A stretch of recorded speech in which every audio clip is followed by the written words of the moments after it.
for today's vlog po ako ay magagawa ng bula-bulang galonggong.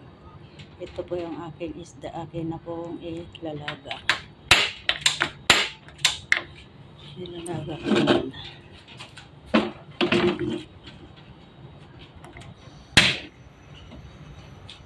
Ayan po, tapos aking tatanggalin ang mga tinik-tinik mamaya. Ating isda na ulo na akin na pong hahanguin at aking tatanggalan ng tinik.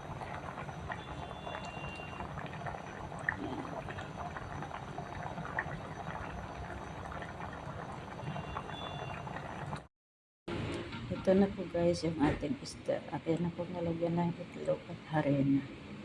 At ito na po yung ating carrots, onion leaves, garlic at sibuyas. Atin na po yung ihahalo.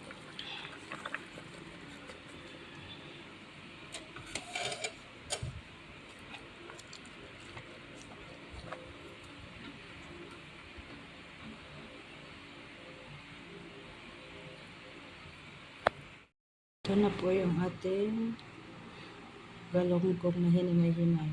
Mamaya po akin pong ipiprito. Ito na po. Bula-bula na galonggong.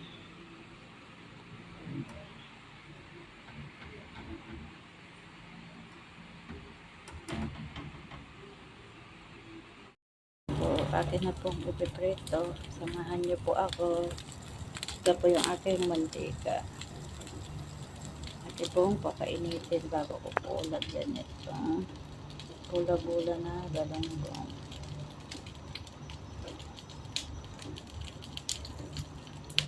Yung ating unang saklang. Ayan po.